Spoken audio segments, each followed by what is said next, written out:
Olá, pessoal, dando início a mais um Translate Entrevista. Hoje nós temos o prazer de receber o professor Igor Teixeira, que tem o seu doutorado pela Universidade Federal do Rio Grande do Sul, a URCS, e também realizou diversos estágios pós-doutorais, inclusive tive o prazer de assistir aulas com ele na Universidade de Buenos Aires. E, além disso, é o atual presidente da Associação Brasileira de Estudos Medievais. Então, Igor, é uma honra recebê-lo aqui no nosso Translate Entrevista. Eu espero que tenhamos uma tarde agradável conversando sobre a sua trajetória e também sobre a sua trajetória docente, investigação, projetos, enfim, a sua atuação na BREM. E agora eu passo a palavra, então, para o Eduardo, que vai encaminhar a primeira questão. Muito bem-vindo, Igor. Reforço, é claro, todos os agradecimentos do Thiago, é um prazer receber você aqui, professor. E, enfim, a gente tem encaminhado sempre a primeira pergunta muito parecida, né? Uma primeira pergunta meio óbvia, mas que a gente tem feito questão de fazer para compreender melhor como é que funcionou essa formação do campo, quais foram as influências, o que estava interferindo na escolha do docente quando foi se interessando pela história medieval. Então, a primeira pergunta é justamente essa: como é que começou o teu interesse pela história medieval? Como é que se deu esse processo de escolha? Tá bom, em primeiro lugar, quero agradecer a lembrança do meu nome pelo Thiago e pelo Eduardo e parabenizá-los por liderar esse projeto. Assisti um pouco antes dessa entrevista o vídeo que eles explicam a dinâmica e os porquês de fazer essa série de entrevistas. Se eu não me engano, já são 16 já disponíveis. Assisti algumas delas, não consegui assistir todas. E foi muito interessante conhecer, já pelas entrevistas que vocês disponibilizaram, boa parte da trajetória dos professores que me formaram ou já de alguns colegas com os quais, né, me acompanharam no processo de mestrado e de doutorado. Então, assim, muito obrigado a vocês pelo convite e principalmente por colocar em prática esse projeto. Bom, para responder essa primeira pergunta, né, como é que começou o meu interesse pela história medieval, ele acho que não destoa muito, embora as mídias talvez possam ser diferentes atualmente, talvez ele não destoa muito de como chegam os nossos alunos hoje, no início da graduação, e que querem desenvolver alguma coisa na área dos estudos medievais. Então, meu interesse, inicialmente, ele foi muito influenciado pelo cinema, especificamente o filme O Nome da Rosa, que é baseado no livro do Umberto Eco. Muito antes, inclusive, de eu saber que Umberto Eco era um grande medievalista, especialista em Tomás de Aquino, que depois, como as pessoas vão ver, está muito presente na minha trajetória, o próprio Tomás de Aquino. Enfim, então, meu primeiro start em relação ao período medieval veio do filme.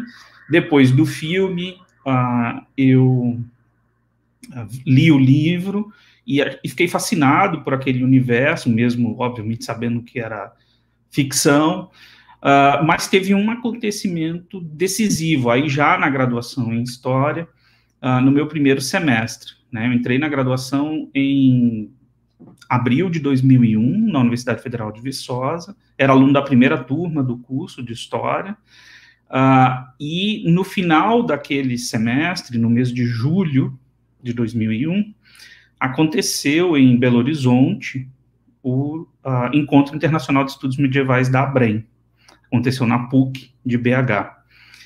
E foi o primeiro congresso que eu participei na vida, assim, não sabia nem o que era um congresso, não sabia o que era uma conferência direito, não sabia o que era uma sessão de comunicação, e caí ali na ABREM, e fiquei deslumbrado mesmo, assim, de ver tanta gente. Eu não me lembro mais quantas pessoas participaram daquele evento, mas certamente foram mais de 150, tanta gente falando sobre aquele universo que, na minha concepção pré-universitária, digamos assim, estava muito restrito ali a Umberto Eco.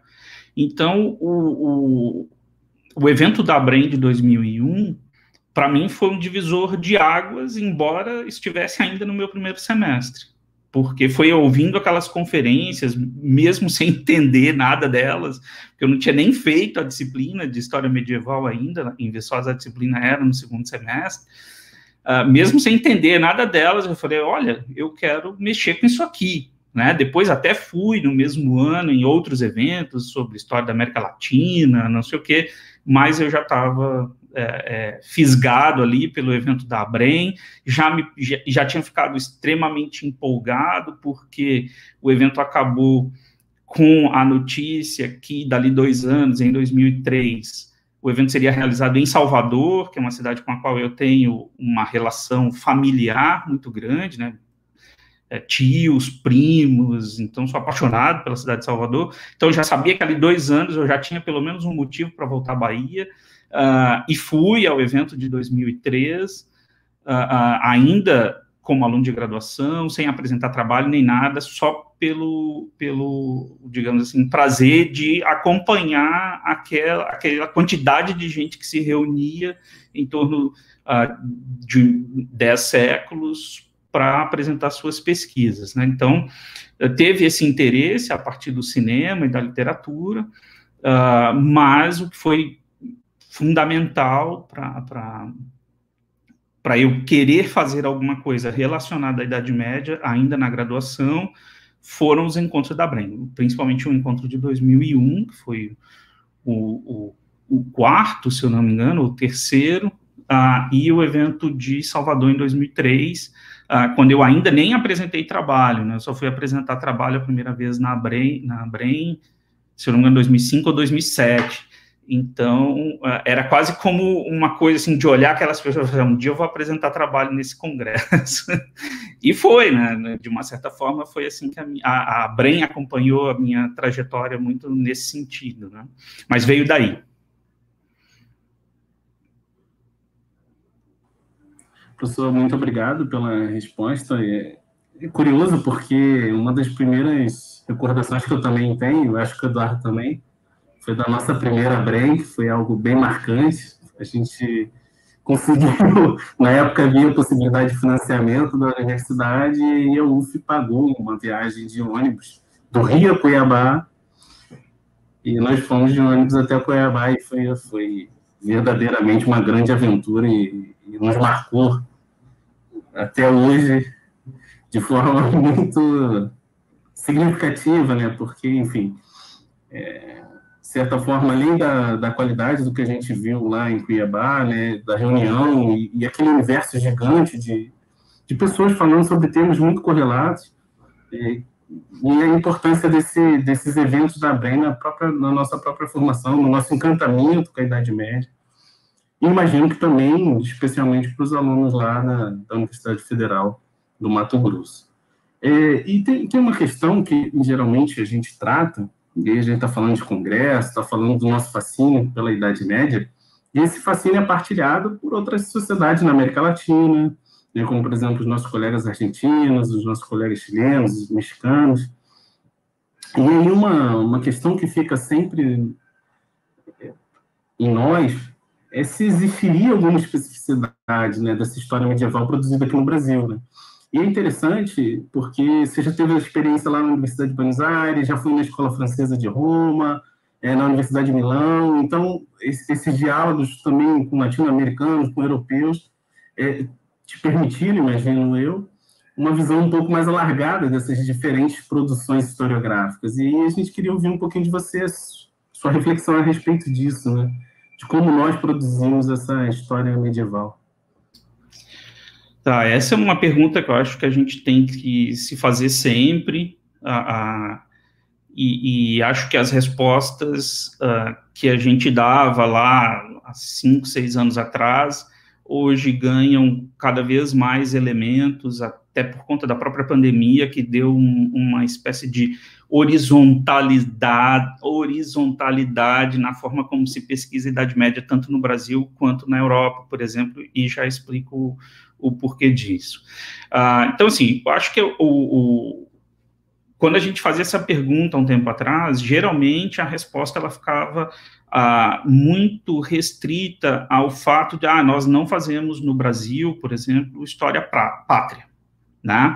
Então, quando a gente nomeia as nossas disciplinas na graduação, não é história de Portugal, ou história de Espanha, ou história de França, ou história de Itália, ou história da Inglaterra. É história medieval, o que é um desafio para o docente e para a docente, que é enquadrar ali 10 séculos em 15, 16, 17, 18 aulas. Essa seria uma das, digamos assim, primeiras formas como essa pergunta era respondida, né, de afirmar que quando a gente olhava para o período medieval desde o Brasil, a gente olhava com uma perspectiva muito mais aberta, ou muito mais, com fronteiras muito mais diluídas do que talvez fosse praticado dentro desses países, né, para citar, né, esse espaço aí da Europa ocidental, continental. Depois, eu acho que a situação começou a resposta começou a ganhar outros elementos, e aí aqui eu vou usar no bom sentido, porque eu acho que aqui no Brasil, e talvez na América Latina, mas prefiro nem ampliar tanto assim o alcance da minha resposta, mas aqui no Brasil, eu acho que, felizmente, a gente tem uma certa permissibilidade teórico-metodológica que eu não necessariamente vejo em trabalhos publicados naqueles mesmos países. O que eu estou chamando de permissibilidade teórico-metodológica? Eu acho que a gente arrisca muito mais. A gente, em muitos casos, se permite, de repente, testar se determinados autores podem aparecer no mesmo trabalho, para discutir conceitos, por exemplo, e nessas universidades europeias, muitas vezes isso não é realidade pelo próprio fato delas fazerem parte da constituição do campo em que esses autores que a gente cita estavam em disputa, né? Então, muitas vezes você tem a linha teórica dos discípulos do professor X, que só citam Y, Z autores, o mesmo vale para a linha teórico-metodológica dos professores, dos discípulos do professor Y, e você não é tão bem visto, digamos assim, você misturar X com Y. Eu acho que no Brasil a gente tem menos o peso dessas questões institucionais, que são de longuíssima data nas universidades europeias, e acho que essa, que eu estou chamando aqui de permissibilidade teórico-metodológica, ela dá uma roupagem diferente do que talvez os mesmos documentos são lidos fora do Brasil. Mas ainda temos uma limitação muito grande, que também acaba dando a cara dessa produção feita no Brasil dos estudos medievais, né?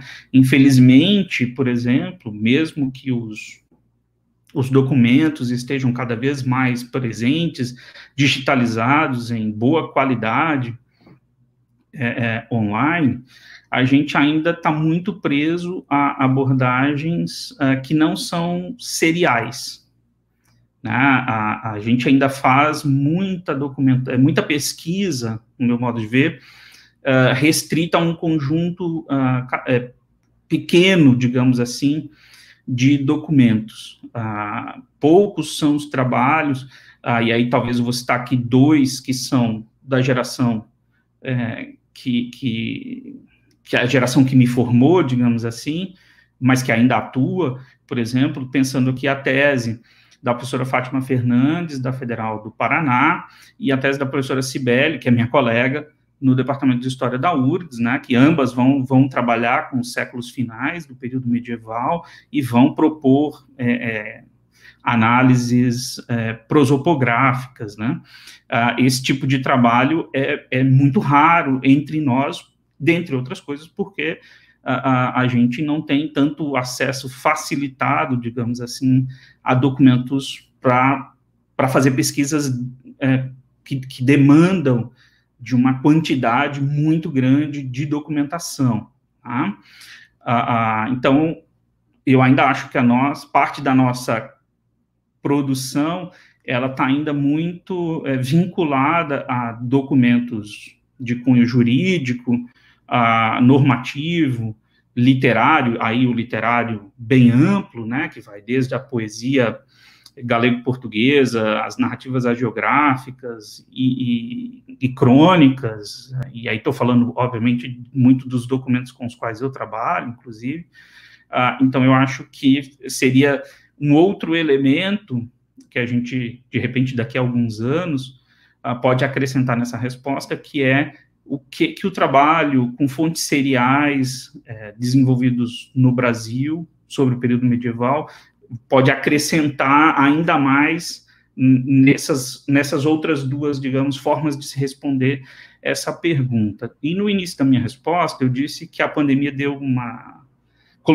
nos colocou em pé de horizontalidade com a forma como se teve que fazer pesquisa na Europa de 2020 para cá, porque como muitos dos pesquisadores, das pesquisadoras de instituições europeias, principalmente, que estão em cidades ou próximos de cidades com arquivos sensacionais, que a gente acessa quando eles digitalizam, colocam nos respectivos sites e tal. Quando esses pesquisadores, essas pesquisadoras se viram diante de uma situação de bloqueio, né, de interdição ao acesso aos documentos, de repente lá eles começaram a fazer boa parte de pesquisa como nós fazemos aqui, né, dependentes de algum acesso de alguém que foi ou teve autorização para digitalizar, fotografar algum documento, ou documentos que estão disponíveis online. Isso ainda, obviamente, não teve um impacto em termos de publicação, até porque muitos dos alunos e das alunas de doutorado, principalmente, ainda não defenderam as suas teses, né, que começaram ali a pesquisar no início da pandemia, no ano passado, ou estavam no meio das respectivas pesquisas, mas eu acho que daqui 2 anos, a gente vai poder avaliar um pouco melhor como foi como é que foi que os colegas europeus conseguiram pesquisar em condições relativamente análogas às que a gente pesquisa aqui, né?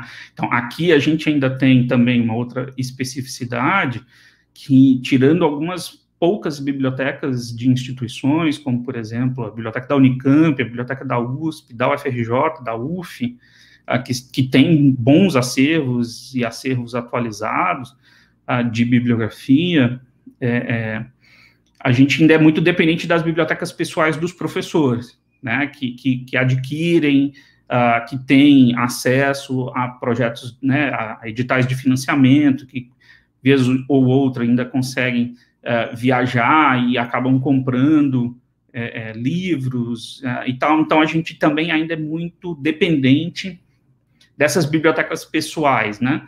E isso tem uma outra, como eu posso dizer, uma outra consequência. É muito comum aqui no Brasil, e talvez mais evidente, o fato de termos genealogias, se é que eu posso usar esse termo, de abordagens a partir de documentações mestras, no sentido de que, como a gente é muito dependente dessas bibliotecas pessoais, então é muito comum que os meus orientandos pesquisem temas derivados ou decorrentes das pesquisas que eu faço, dentre outros motivos, porque eu já tenho na minha casa um acervo X que dá condições para que eles se movimentem com a pesquisa em diferentes níveis, né? E isso certamente pode ser replicado para outras situações de outros colegas em outras instituições. Óbvio que a gente tem acesso a muita publicação online, mas nem todas as editoras ainda disponibilizam, né? Alguns portais facilitaram bastante esse acesso, como, por exemplo, o próprio Academia, que nos permite, muitas vezes, entrar em contato direto com o próprio pesquisador. Professor, estou precisando do texto que você apresentou no congresso no interior da Bulgária e tal, coisas que a gente antes não conseguia acessar, né? Isso para falar das formas legítimas, né? Existem outras formas que a gente sabe que, sem elas, a gente não faria pesquisa no Brasil, pensando os sites aí que vocês bem sabem quais são.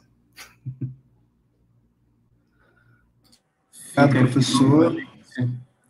Novamente. Novamente, a nossa saudação a Alexandra Balquian, que todos aqueles doutorandos do Brasil veneram, com certeza. Maravilhoso. Fica aqui a nossa saudação mais uma vez, segunda vez que ela aparece nas entrevistas.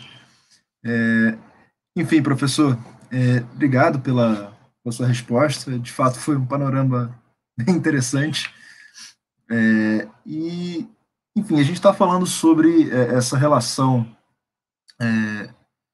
da especificidade que existe nessa história medieval produzida no Brasil, quiçá, né, na América Latina. A gente fez essas considerações assim, mais pontuais. Mas uma pergunta que dessa decorre bom, tudo bem, os brasileiros podem fazer história medieval e o fazem de uma maneira que talvez específica em relação aos europeus. Bom, mas ainda assim isso não responde. Por que fazemos história medieval? Qual seria a função que nós, medievalistas, temos na sociedade brasileira? Essa é outra pergunta, né, que acho também necessária que a gente se faça. Então, muito bom que ela esteja sendo feita, né, em todas essas entrevistas que vocês estão fazendo. Bom, a primeira coisa é para responder, pelo menos no meu entendimento, quem que a gente está chamando de medievalista, né? Porque, por mais que desde 2003, como vocês bem sabem, do período entre 2003 e 2014, nós tivemos uma expansão muito grande dos postos de trabalho, aumento do número de pessoas que defenderam teses e dissertações com temas na área de estudos medievais. A gente pode acompanhar isso também até pelo número de pessoas que concorrem às vagas, né, nos concursos de história medieval que têm sido abertos nos últimos, 5, 6 anos, que aumentou bastante o número de pessoas disputando essas vagas, e todas elas praticamente com teses e dissertações defendidas em história medieval. Mas também nós temos outras pessoas que também estão institucionalizadas, que dão aulas de história medieval, por exemplo, mas que não têm tese defendida na área. Esse número era maior ali no início do século XXI, hoje é um número menor, até porque já temos essa massa crítica até para oferecer ao mercado. Então, o próprio mercado pode selecionar medievalistas, digamos assim, antes não tinha tanta oferta. Então, assim, eu gosto sempre de pensar quem é que a gente está chamando de medievalista, né? É o professor, a professora que defendeu um mestrado, ou um doutorado, ou um TCC, ou uma monografia de especialização, por exemplo, que obteve algum título de graduação ou pós-graduação, com trabalho dissertativo escrito sobre Idade Média. Nós estamos chamando aqui só os historiadores, mas e o pessoal da filosofia, o pessoal da educação, que também, o pessoal da literatura, né, que também trabalha com temas diretamente relacionados à Idade Média. Então, se a gente for pensar por esse lado da titulação / institucionalização, nós estamos falando de pessoas que, antes de serem medievalistas, são professores e professoras, né? Até porque também muitas dessas pessoas que estão defendendo ou defenderam teses e dissertações, infelizmente não têm absorção integral no ensino superior. Então, muitos desses nossos colegas estão no ensino básico. E, no meu entender, o fato de estarem no ensino básico não os torna mais ou menos medievalistas do que eu, que estou no ensino superior, numa instituição pública. Então, o que nos une, digamos assim, além da titulação, ou o que nos identifica, porque não necessariamente somos unidos, o que nos identifica é o fato de termos recebido algum título, conquistado algum título, porque defendemos um trabalho com temática relacionada ao medievo, ou ao fato de estarmos institucionalizados em alguma vaga na qual temos que trabalhar com conteúdos relacionados à Idade Média. Em alguns casos, essas duas coisas andam juntas, como, por exemplo, basicamente, quase todos, acho que todos os professores e professoras que vocês estão entrevistando aqui, mas em outros casos isso está separado. Então, eu gosto de pensar se a resposta que um medievalista, ou a função social de um medievalista é necessariamente diferente da função social de um professor. E, às vezes, eu tendo a não enxergar muito essa diferença, porque antes de me identificar ou de me autodefinir como medievalista, eu sou professor, né? Então, eu acho que a função que eu desempenho ou tenho que desempenhar como professor, a função social que eu tenho que desempenhar como professor é trabalhar com as minhas alunas, os meus alunos, em primeiro lugar, né, porque é o meu público imediato, são as pessoas com quem eu tenho um contato mais direto, trabalhar elementos do pensar, dar autonomia intelectual, independente se essas pessoas vão ser medievalistas ou não, né? E na medida em que a gente, querendo ou não, é o que a gente mais tenta fazer, que é trabalhar a autonomia intelectual das nossas alunas, dos nossos alunos, eu acho que é, por si só, uma função social de extrema responsabilidade e extremamente desvalorizada, né? Isso é um aspecto. Agora, pensando do ponto de vista específico, relacionado ao que o medievalista poderia contribuir, por exemplo, em debates, acho que o mundo contemporâneo e do imediato, do passado imediato, digamos assim, ele tem sido um laboratório bastante constante para nós, né? Vocês certamente já se envolveram ou acompanharam algum colega de vocês, ou professor de vocês, que foi chamado a se posicionar por um determinado uso da Idade Média em algum discurso político, ou do uso da Idade Média em alguma série de televisão. Então, eu acho que para as pessoas que não necessariamente são medievalistas, talvez a forma como elas veem essa nossa função social de modo mais nítido é quando a gente aparece comentando o presente. E para mostrar, isso é anacrônico, isso não acontecia, isso não sei o que lá, e tal. O que às vezes, o que é bem necessário, mas às vezes, para nós medievalistas, parece um reducionismo daquilo que a gente faz, né? Como se a gente tivesse aqui só para explicar o porquê do viking, como fala? Lá da invasão lá do Congresso norte-americano. São explicações necessárias, mas a gente tem que se posicionar sobre outras coisas. E eu acho que esse posicionamento sobre outras coisas tá relacionado, por exemplo, a temas para mostrar do quão diferente, digamos assim,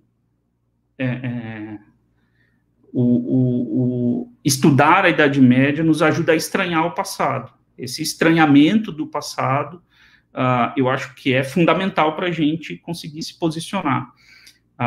Então, eu acho que nós, medievalistas, deveríamos ou devemos atuar bastante nesse sentido, para mostrar e apontar os estranhamentos, porque a tendência, inclusive, é de mostrar, olha como somos medievais, olha como isso é medieval, olha como não sei o que lá. E, de repente, a gente tem que atuar no caminho contrário para mostrar o estranhamento e não a familiaridade, digamos assim. E isso tem implicações, certamente vocês também acompanharam os debates, por exemplo, da Base Nacional Curricular. né? Tira Idade Média e Antiguidade, não tira, porque isso não está relacionado ao cotidiano dos alunos, porque aquilo. Então, foi um debate bastante acalorado e que ainda tem repercussões nesse sentido. Eu acho que é por aí da gente, primeiro, trabalhar com elementos de autonomia intelectual, nos pensando como professores e professoras, e trabalhar nessas explicações que são necessárias sobre os usos do passado medieval no tempo presente, que também são muito importantes, e tem colegas fazendo isso de forma brilhante, e pensar a nossa relação com o tempo a partir do estranhamento que a Idade Média pode oferecer ao contemporâneo. Professor, muito obrigado pela resposta. De fato, esse debate da BNCC parece que não acaba, né? Ele foi requentado algumas semanas atrás, né, na fala de um colega, acho que não me lembro qual estado ao certo, mas numa fala justamente um debate sobre ensino de história, novamente, essa questão da Idade Média veio à tona e do ensino de história antiga. Enfim, apesar disso, eu acho que essa história medieval e antiga, cada vez mais ela tem se consolidado. E eu acho que esse é um ponto de reflexão para o futuro, talvez, que é o fato desse momento político e desses usos e abusos do período medieval e antigo, o quanto eles também agora não estão contribuindo para uma consolidação da história medieval, digamos assim, e pelo interesse nela também, né, diga-se de passagem. De qualquer forma, como a gente está falando específico da Idade Média, e durante a sua fala você chegou a comentar um pouco sobre a geografia, falou no Tomás de Aquino, e aí a gente queria ouvir um pouquinho a respeito da sua trajetória de investigação, né? Você se deslumbrou lá com a Brem, e qual foi o primeiro tema que te chamou a atenção, que você se debruçou para pesquisar? Tá, aqui agora talvez eu abuse muito da ilusão biográfica, tá, gente? Assim,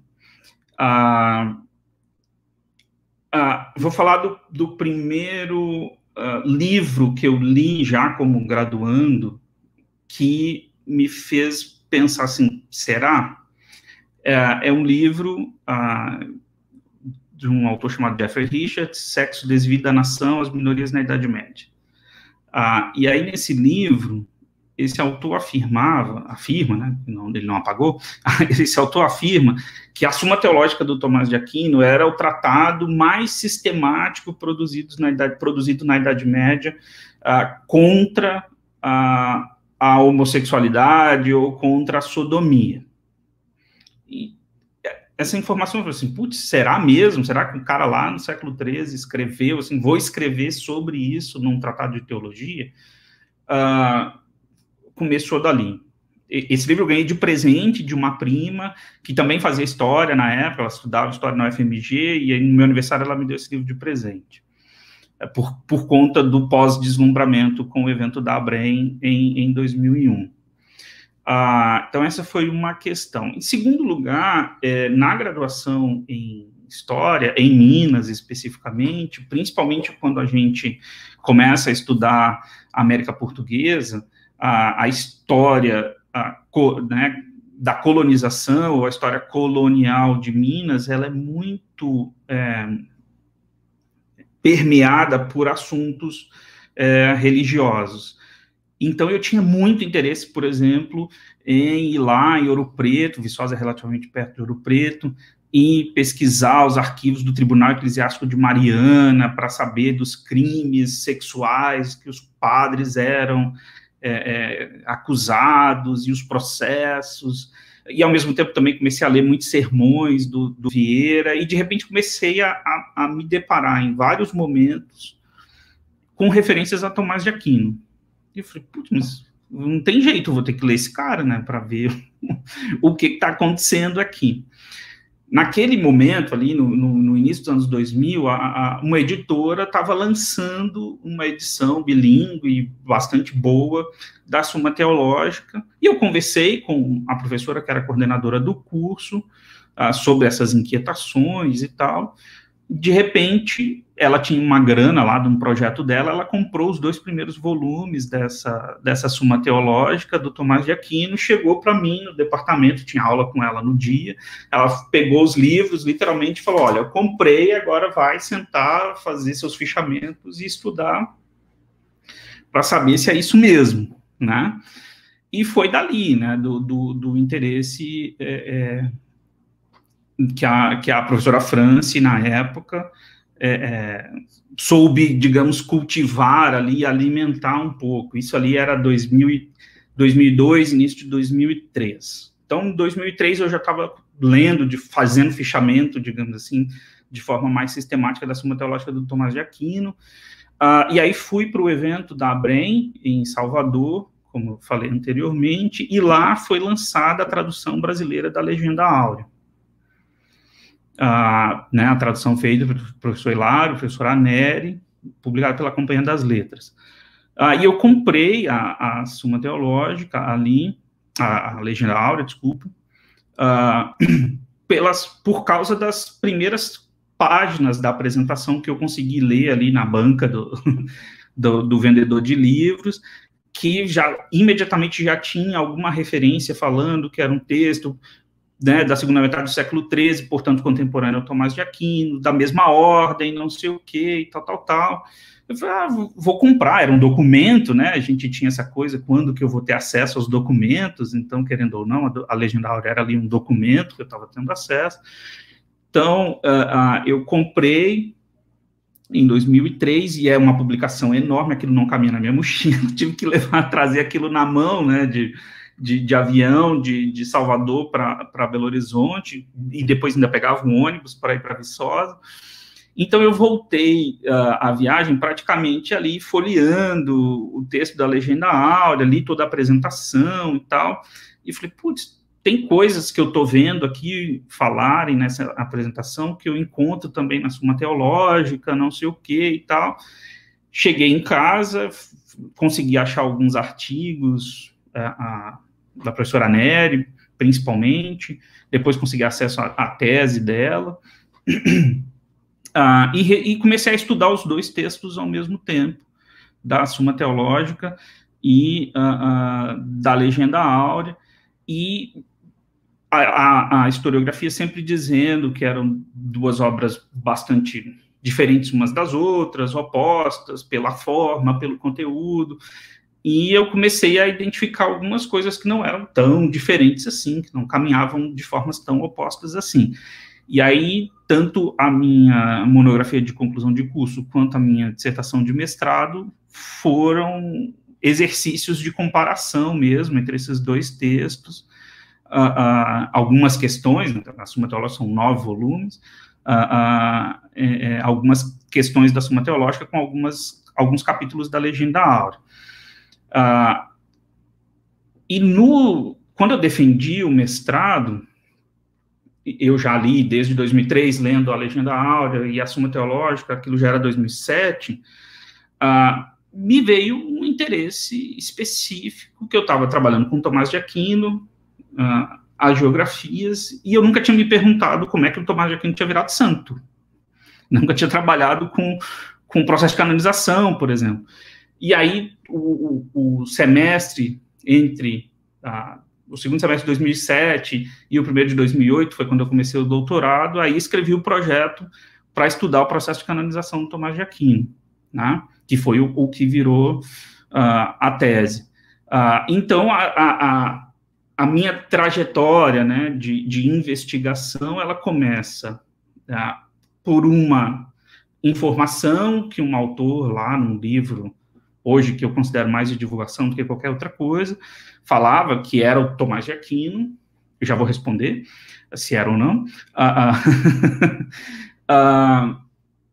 a coincidência da publicação da tradução brasileira naquele evento da ABREM, e esse incentivo, né, que essa professora lá da Federal de Viçosa comprou, não passava pela minha cabeça que uma professora ia chegar com os livros, ela trabalhava com extensão rural, imagina, me deu ali 2 volumes da Suma Teológica para eu estudar, né? Eu lembro que a primeira coisa que eu fiz foi tirar cópia, porque eu sabia que eu ia rabiscar tudo, então, para não estragar os livros dela, eu tirei cópia, andava com aqueles volumões, assim, para baixo e para cima, na universidade, sentava e fichava, né? E aí, do doutorado para a docência, né, na URGS, isso está fazendo 10 anos agora, em novembro desse ano faz 10 anos, esses 2 caminhos continuam se entrecruzando. O caminho da literatura geográfica, o caminho do funcionamento institucional das ordens mendicantes, o caminho da produção universitária e teológica do século XIII e do século XIV, as questões relacionadas ao direito. Então, daí foi se forjando, digamos assim, a minha pesquisa. Em 2017, eu resolvi que não queria mais estudar nenhuma dessas coisas. E aí foi quando escrevi o projeto de pós-doutorado, que acabei indo para a Escola Francesa de Roma, e o objetivo era estudar o Reino de Nápoles, que, de uma certa forma, era o território onde o Tomás de Aquino nasceu e viveu uma parte da vida dele. Então, eu queria entender o funcionamento daquele reino, a briga no início do século, na segunda metade do século XIII, do papado com o Sacro Império, a chegada dos angevinos, depois a expulsão pelos aragoneses. Eu falei, quero entender essa gente aí. E foi quase como uma praga, assim, quando eu começo a estudar isso, quando eu começo a ler quem eram os angevinos e tal, uma das primeiras coisas que me chega na mão foi um processo de canonização de um dos herdeiros angevinos de Nápoles, que abriu mão do direito de primogenitura, e aí eu tentei fugir desse tipo de documentação, tentei fugir desse tipo de reflexões, e foi, né? E aí o projeto se enveredou muito mais para estudar essa outra canonização do que a história do Reino de Nápoles. Enfim, então o meu interesse está muito ainda atrelado a esses universos. Em 2018, pensei, não, ok, agora eu vou efetivamente produzir um projeto completamente diferente de tudo isso que eu fiz, e aí resolvi estudar a trajetória de um cardeal italiano que se muda para Avignon no final do século XIII, início do século XIV, e tem uma produção literária bastante vasta e diversificada, e que não, digamos assim, não condiz, essa produção não condiz com o que se esperava de um cardeal naquele momento, das funções diplomáticas, digamos assim, que ele deveria exercer e tal. Então, agora estou estudando as obras desse cardeal, digamos assim. Então, estou tentando fugir do universo da santidade e do universo da teologia e do Tomás de Aquino, principalmente, para ver se, né, para abrir outras frentes, né? Obrigado, professor, mais uma vez. Você estava comentando, ao longo das suas respostas, né, ao longo das suas 2 últimas respostas, da importância que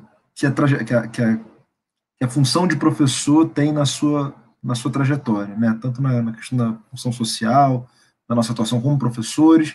E você mencionou nessa sua última resposta que esse ano completa 10 anos que você é professor da URGS, inclusive, parabéns pela primeira década aí na universidade. Mas isso leva à pergunta, né? Como é que foi essa trajetória docente? Como é que foi a atuação nos cursos de graduação? Como é que foi o ingresso na docência da pós-graduação, as orientações na pós-graduação? Como é que foi? Como é que se desenvolveu isso? Como é que é a relação de trabalho? Como é que você pensa os cursos? Como é que eles são estruturados? Um panorama, assim, da sua trajetória docente, digamos assim. Bom, eu aprendo a cada dia, né?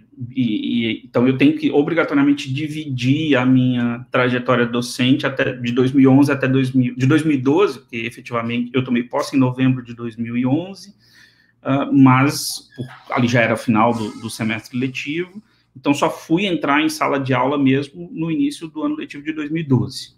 Tá? Então, é de 2012 a 2020, a 2019, né? E de 2020 para cá, que virou uma outra docência, né? Pelas razões que, obviamente, vocês sabem bem. Então, assim, o professor com 29, 30 anos, lá de 2011, 2012,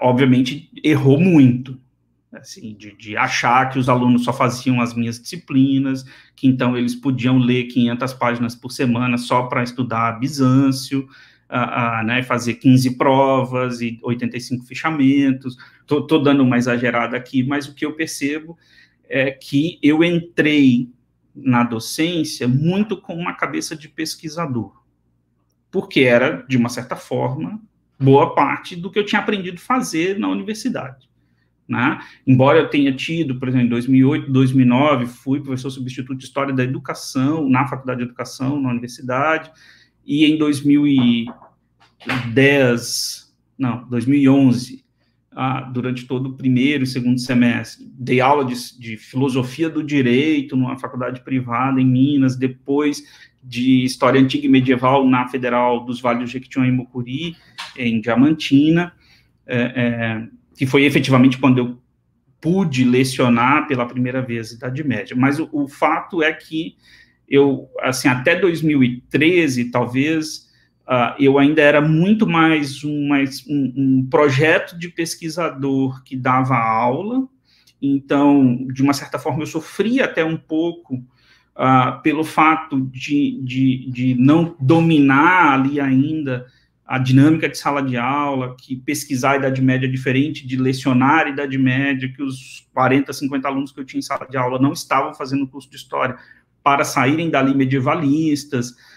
Então, eu levei algum tempo para perceber que o que eu pesquisava e a forma como eu pesquisava não necessariamente seriam fórmulas que funcionariam na prática da docência, né? Então, isso foi muito... eu, pelo menos, consigo identificar isso de uma forma mais nítida ali nesses 2 primeiros anos.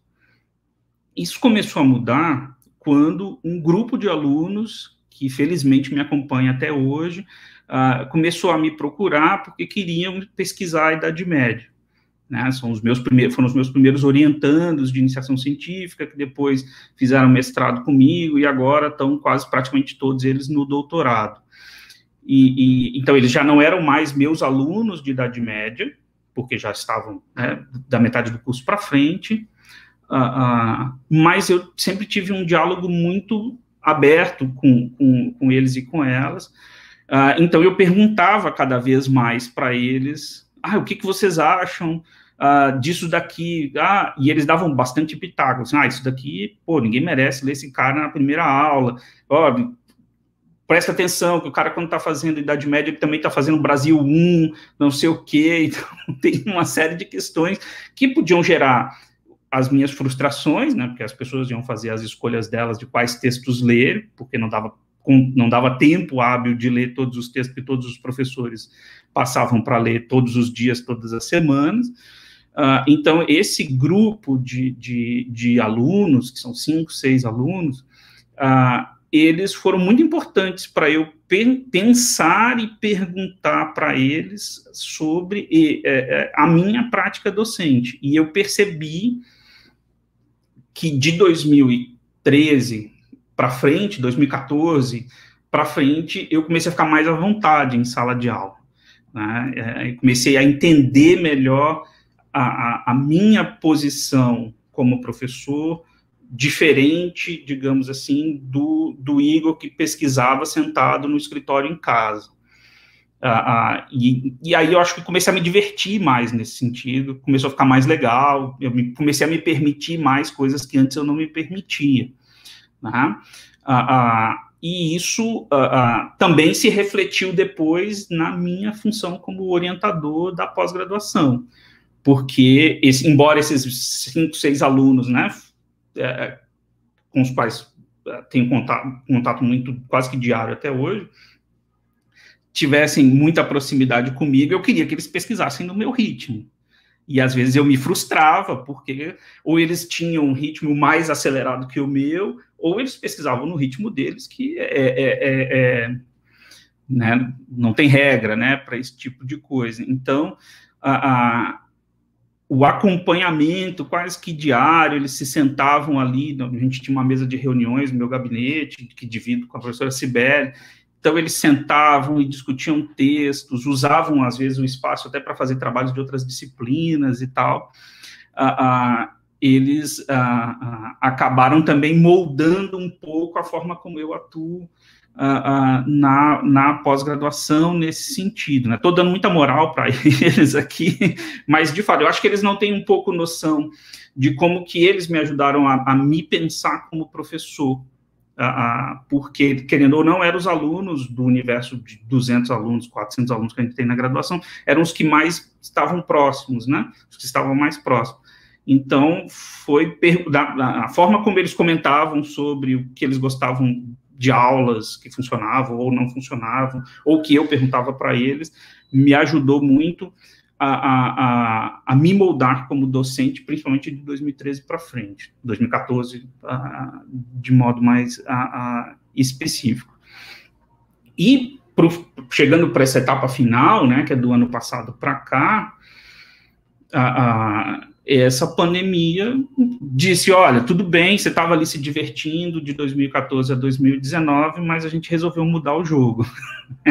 Você agora vai ter que dar aula, gravar vídeo, vai ter que dar aula pelo computador, você vai perder essa interação com os alunos vão perder essa interação contigo, então o professor de 2020 e 2021, querendo ou não, ele ainda está na fase de aprendizado, né? Eu estou aprendendo a ser professor nessas condições. Acho que todos nós, né? Alguns talvez se adaptam com mais ou menos facilidade, mas ainda não sei se o professor de 2020 é o mesmo, entre aspas, ou se está se divertindo da forma como se divertia lá em 2016, por exemplo.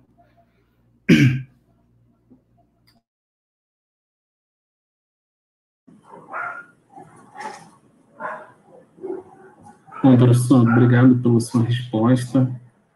E compartilhar um pouco de como seus alunos acabaram influenciando na sua prática docente, né? Acho que isso é muito legal ouvir, né? Porque, em geral, parece que o professor é quase um deus em sala de aula, né? Que toma todas as atitudes sozinho e na verdade, não.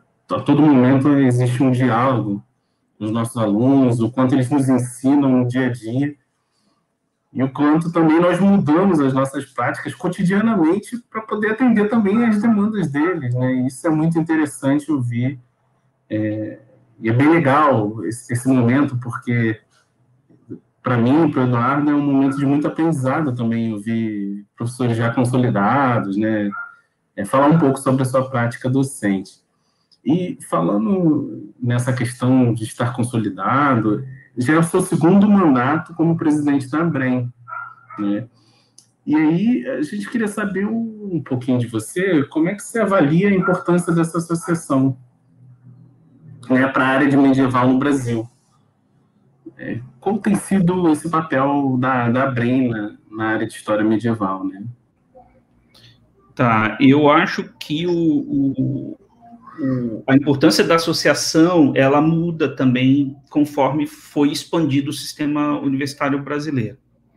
Então, ali nos anos 90, quando um conjunto de professores, professoras, pessoas interessadas, que em maior ou menor medida estudavam Idade Média ou pesquisavam Idade Média, estavam fazendo as teses e dissertações no mundo pré-internet e tal, a ABREM teve uma função fundamental, que foi a de colocar essas pessoas em contato, para que as pessoas se enxergassem mesmo e se encontrassem, nem que fosse periodicamente, a cada 2 anos, ou tivessem anualmente, que era o caso da Signum, numa revista que publicava textos interessantes, quer dizer, continua publicando, mas, né, na época era a única que a gente tinha. Hoje não, a Signum, né, não é a única revista de história de Idade Média, voltada a temáticas do medievo no Brasil.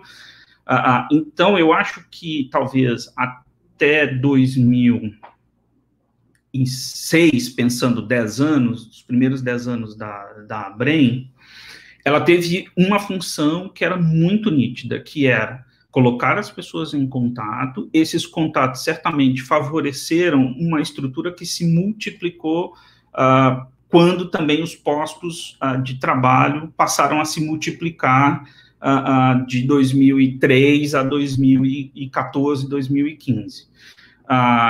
Então, ali até 2005, pensando, né, que foi o evento que foi realizado no Paraná, o próprio número de laboratórios que a gente tinha, de laboratórios de estudos medievais, então você tinha o programa de estudos medievais da UFRJ, aí da professora Vânia, na UF, programa de estudos medievais da UNB. Então, existiam já alguns laboratórios, mas eles não estavam em todas as universidades, como praticamente hoje em dia. Tá?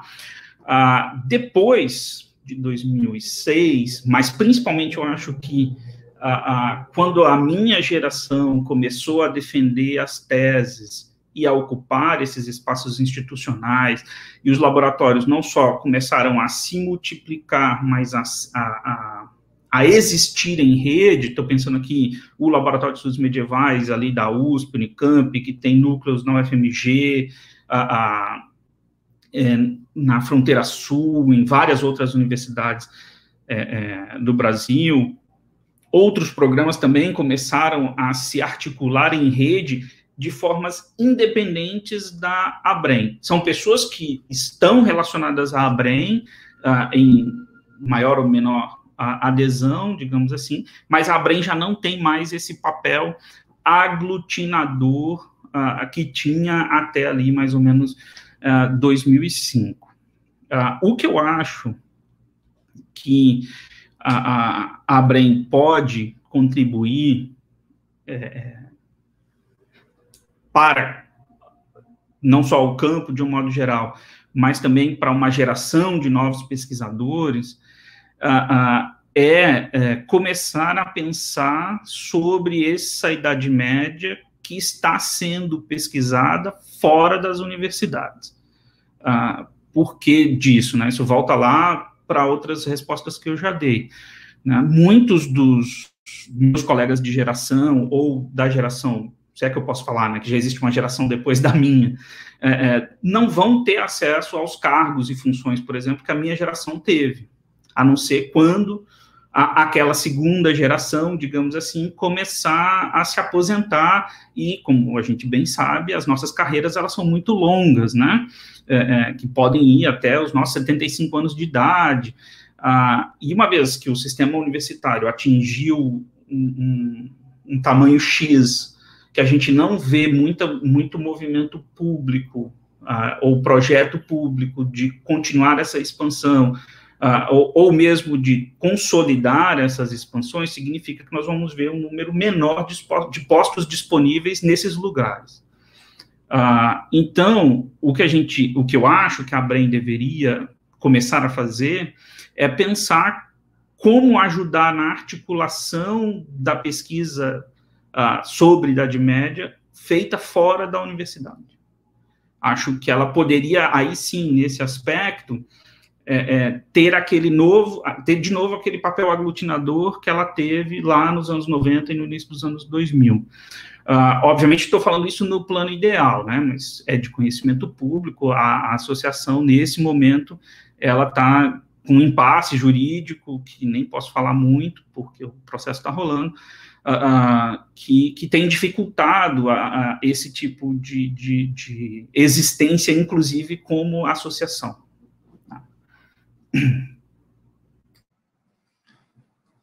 Obrigado, professor.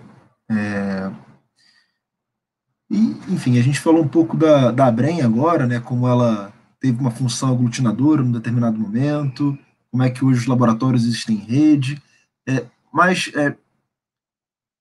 a área de Idade Média, de maneira geral, parece, ao menos relativamente, consolidada no país. Já formamos mestres e doutores com regularidade, já temos profissionais espalhados por todas as regiões do país, claro que com uma diversidade enorme, sul e sudeste concentrando ainda o maior número dos profissionais, norte com muito poucos, mas pode-se dizer que, de certa forma, a área se consolidou no país, e aí a pergunta é, bom, você também como presidente da Abrem, como é que você vê essa área que hoje se consolidou no Brasil, como vê o processo de internacionalização dessa área? Como você percebe a absorção da produção nacional nas redes internacionais de pesquisas sobre o período medieval? Bom, também, para responder essa pergunta, nós vamos parar ali até 2019, porque 2020 mudou tudo, né? Primeiro, vamos lá, em que consiste a internacionalização? Se a gente estiver falando de internacionalização como sinônimo de mobilidade, a resposta é uma. Se a gente estiver falando de internacionalização com o número de pesquisadores e pesquisadoras não brasileiros que vêm ao Brasil para bancas, congressos, projetos bilaterais e tal, a questão é outra. Se a gente fala da nossa participação em eventos fora do Brasil, a resposta também é outra. E se a gente fala de projetos bilaterais ou movimentos de se trabalhar em rede, como a Rede Latino-Americana de Estudos Medievais, que não é uma associação, que nunca quis ser uma associação, e eu espero que não vire uma associação, que a ideia é outra. Então, no conjunto, se eu coloco esses 5 elementos, a mobilidade, participação em eventos no Brasil, participação em eventos fora do Brasil, projetos bilaterais ou perspectivas de trabalho em rede, eu posso dizer que a gente está muito mais capilarizado do que éramos 5 anos atrás. Acho que isso mudou de forma bastante rápida, até nesse sentido. Obviamente que a Abrem, lá, principalmente naquela primeira parte, teve esse papel de projeção muito grande, de fortalecer, querendo ou não, iniciativas que antes eram individuais, num conjunto chamado de associação, mas agora, com os nossos laboratórios capilarizados, e essa massa crítica que já foi formada nas nossas instituições, eu acho que nós estamos bem mais presentes nesse sentido.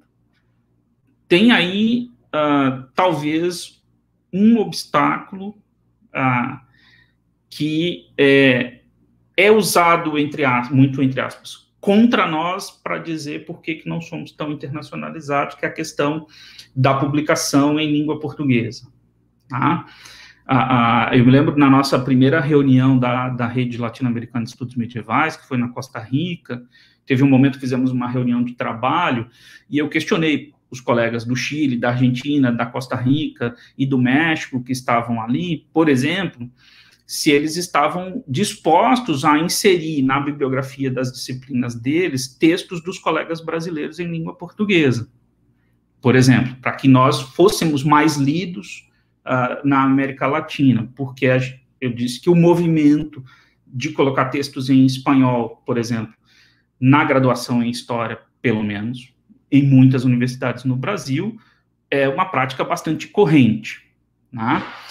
E eles se assustaram um pouco com essa pergunta, assim, do tipo, mas eu acho que os nossos alunos não vão ler. E falei, então, né, então, como é que a gente vai falar de rede, de pessoas na Costa Rica, ou em Buenos Aires, ou no México, lendo a produção dos colegas brasileiros, para além de nós 10 que estávamos ali reunidos, né? Então, essa foi uma questão que percebo que está rolando digamos assim, percebo que a barreira está sendo um pouco ultrapassada nesse momento, que isso está começando a ser vencido de forma positiva. O Thiago citou, né, lá no início, o curso que eu dei lá em Buenos Aires, em 2016, eu me lembro que eu comecei o curso em português e as alunas, a gente não está entendendo nada, por favor, não sei o que, tenta falar em castelhano, etc. E aí ficou uma coisa meio macarrônica, que eu falei, então tá, eu falo de Idade Média para vocês e vocês me ensinam vocabulário que eu nunca dei aula em castelhano de Idade Média, então algumas palavras eu não vou ter, então me ajudem aí. Então era engraçado, porque às vezes elas falavam uma coisa, como é que se escreve essa palavra? E aí elas ditavam, eu escrevia no quadro. Então tem essa questão da linguagem, né, da forma como nós aparecemos no exterior. Porque muitas vezes usam o fato de a grande maioria de nós publicar em língua portuguesa como uma barreira para dizer do porquê que somos pouco citados, ou pouco lidos, consequentemente pouco internacionalizados. Né? Mas, ao mesmo tempo, se a gente pensa em Idade Média e uma Europa continental, digamos assim, com fronteiras bastante flexíveis, digamos assim, com revistas publicando textos em português, espanhol, francês, italiano, alemão, tal, essa não deveria ser uma resposta, esse não deveria ser um argumento usado contra nós. Né? Para nós, no Brasil, por exemplo, se um aluno me procura para um mestrado ou para um doutorado que quer estudar a Idade Média, uma das primeiras perguntas que eu vou fazer para ele é quantos idiomas ele lê, até para eu saber como orientar a bibliografia. Né? E a pergunta geralmente é no plural, não é qual, é em quais idiomas você lê, e quanto mais, obviamente, melhor. Então, tem essa barreira, digamos assim. Mas se a gente pensa em projetos bilaterais, como os CAPES COFECUB, né, que já, por exemplo, existiu lá um grande projeto CAPES COFECUB da USP, se eu não me engano, a professora Vânia também chegou a ter um na UF. Então, isso mostra que a internacionalização, ela já produz alguns resultados, né, as teses em cotutela, dupla titulação, alunos que fazem mestrado aqui, que estão, de repente, fazendo doutorado pleno no exterior, ou sanduíche, embora as bolsas estejam cada vez mais raras e tal. Então, no conjunto, eu acho que a gente já melhorou bastante, pensando todas aquelas coisas, mobilidade, eventos, projetos bilaterais e tal, mas eu ainda acho que isso precisa se concretizar mais em termos de sermos efetivamente lidos e não mais como o elemento exótico. Né? Vamos ler o que pensam os brasileiros sobre a Idade Média, mas de pensar mesmo o que a minha pesquisa pode contribuir na Itália sobre a história da Itália, ou na França sobre a história da França, ou né, para pensar uma historiografia que não seja voltada à história pátria. Esse eu acho que é o principal elemento que a gente ainda precisa avançar. Mas ainda assim somos muito procurados para falar sobre os estudos medievais no Brasil, o que às vezes é um pouco chato. Como se a gente tivesse que ficar justificando o tempo inteiro.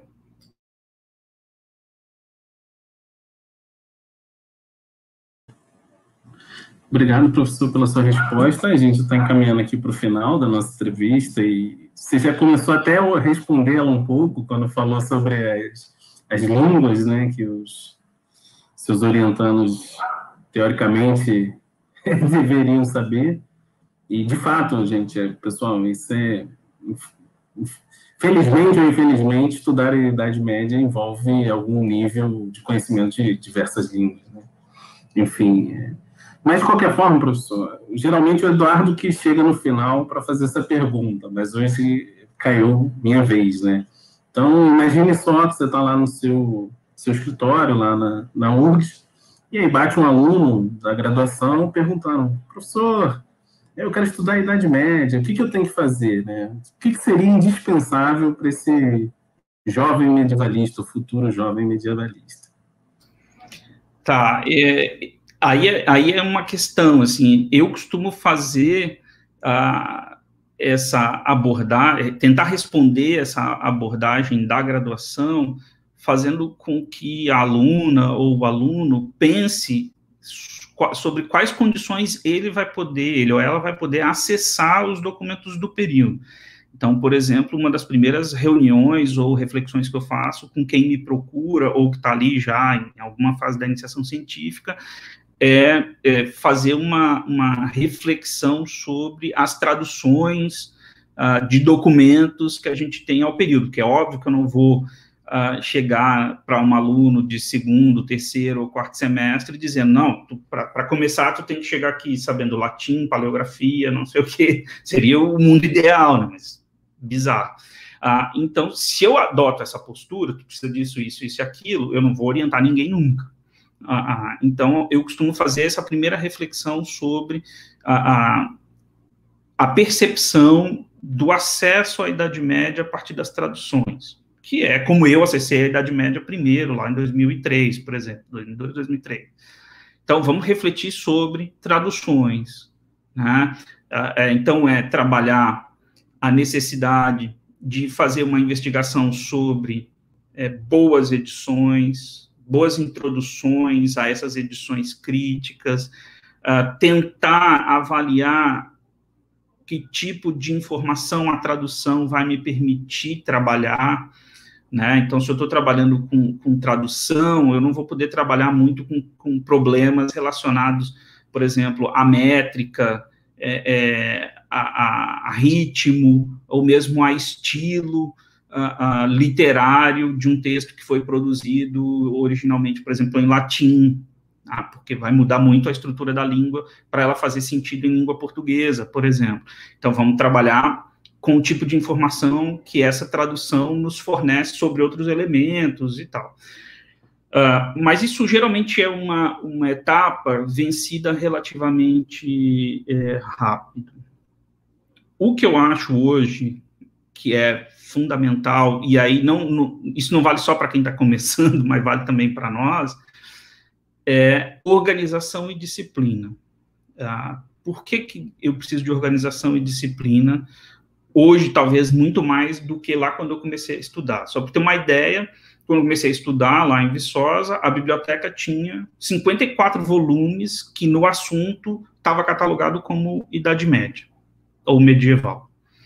Era um acesso ainda muito restrito à internet, né? Era internet de escada, não existia ainda os nossos amigos, sobre os quais a gente já falou, já saudou aqui e tal. Então, era um acesso à informação muito mais limitado e muito mais demorado, porque a gente tinha que escrever para um colega que estudava na UFMG, ou que estudava na USP, para ele fazer xerox, mandar pelos correios, aquilo chegar para a gente, não sei o que lá e tal. Ou, então, depender, como eu disse, ainda mais das bibliotecas pessoais, dos professores, enfim. Então, a velocidade do trato de informação era uma ali até 2010, e a velocidade do trato e do acesso à informação virou outra completamente diferente nos últimos 10 anos. E o que significa que o jovem pesquisador, hoje, ele tem muito mais informação disponível para começar a pesquisar do que a gente tinha há 10 anos atrás. E a tendência é se desorganizar, no sentido de começar a baixar todos os PDFs que vai encontrando pela frente, legais ou não, legais ou ilegais, e uma hora ele vai decidir o que ele vai começar a ler e tal. Então, quando eu falo organização e disciplina, é porque eu acho que tem muita informação disponível hoje e isso pode gerar uma dispersão que até um certo ponto pode ser saudável para a pessoa escolher o que ela quer pesquisar, mas pode virar uma grande bola de neve de nunca conseguir escolher pelo acesso de informação disponível. Isso é uma coisa. A outra coisa é que antes a gente só pesquisava a Idade Média por acesso a edições impressas. Então, eu não precisava dominar coisas técnicas, como, por exemplo, paleografia, porque eu não tinha acesso aos manuscritos. E isso mudou também radicalmente e muda semanalmente, né? Porque a cada semana o número de manuscritos online é maior do que a semana anterior. E se a gente prestar atenção, por exemplo, nas nossas pesquisas, o Eduardo comentou, antes da gente começar a gravação, né, que fez um levantamento nas atas de eventos, para saber quem orientou quem não sei o que lá. Se pegar esse mesmo levantamento, por exemplo, e olhar para quais documentos são citados e como se cita esses documentos, ou como se acessa esses documentos, eu tenho quase certeza que ainda se faz pesquisa com a documentação muito próximo do que se fazia ali nos anos 90, no início dos anos 2000. Mesmo a gente tendo muito mais documento disponível online hoje do que tinha à época. Estou querendo dizer que a gente ainda usa muita edição impressa de documentos, etc, etc, etc. Então, eu acho que seria interessante que as universidades começassem a oferecer formas de capacitação para que alunos e professores, por exemplo, conseguissem acessar esses manuscritos, que muitos deles não foram editados, por exemplo, ou para que, mesmo os que já foram editados, possam ser estudados a partir de outros elementos. Elementos, como eu disse lá, relacionados a métrica, rima, ritmo, estilo literário, fórmulas de escrita de chancelaria, por exemplo, e por aí vai. E a gente não faz isso porque a gente não domina o elemento técnico. Então, se a gente começar a oferecer e a estimular que os nossos alunos se interessem cada vez mais pela paleografia, por exemplo, daqui uns 5, 10 anos, a gente pode oferecer outro tipo de resposta lá para aquela pergunta sobre a especificidade da história medieval produzida no Brasil. Então, acho que disciplina, organização e esse movimento para ir além do acesso à documentação, que demora tempo, né? Paleografia você não aprende da noite para o dia, né?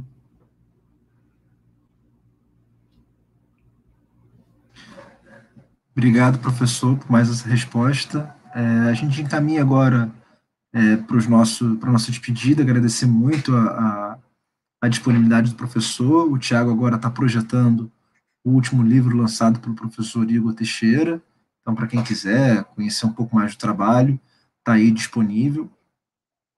Enfim, reforçar muito esse agradecimento. A gente teve uma tarde aqui muito interessante. O Tiago, a gente sempre brinca que quem está mais aproveitando essas entrevistas, sem sombra de dúvida, somos nós dois. Essas conversas têm sido sempre muito interessantes, muito formativas mesmo para a gente, né? E hoje teve vários momentos em que essa sensação formativa apareceu. Então, agradecer de verdade, com toda a sinceridade do mundo, ao professor Igor pelo tempo, pela disponibilidade, e perguntar se ele quer deixar seu último até logo. Eu agradeço, não esperava aí pela divulgação do livro. Esse livro eu costumo dizer que é o primeiro resultado do Igor docente. Então, é o meu primeiro projeto de pesquisa da universidade, efetivamente, que chegou a uma conclusão com o livro, embora já tenha publicado um outro livro dentro do mesmo projeto, mas esse aí é o que reúne todas as questões, e já que está fazendo propaganda, ano passado também saiu mais esse aqui, que é eu falo que é uma espécie de tentativa de encerramento da minha relação com Tomás de Aquino, né, que eu reuni em torno de uma questão atual de pesquisa, que é o meu interesse sobre jurisdições eclesiásticas, e fui para a Suma Teológica para estudar esse tema na Suma Teológica, né? Então, esse livro também saíram praticamente juntos, esses dois livros, no final do ano passado. E só para responder, a Suma Teológica não é o tratado mais sistemático da Idade Média sobre a homossexualidade. Então, assim, eu caí numa grande pegadinha de um autor que me criou uma trajetória acadêmica, assim, porque o que o Tomás de Aquino escreve sobre o assunto é irrisório em termos de volume do que é a própria Suma Teológica nesse sentido. Então, foi uma grande pegadinha na qual eu caí, que eu já vi outras pessoas caindo. Me lembro de um evento que o aluno foi lá, apresentou um trabalho, porque fulano diz que Tomás de Aquino... Bobagem, você pode até continuar estudando Tomás de Aquino, mas não cai nessa, porque ainda dá tempo de fugir.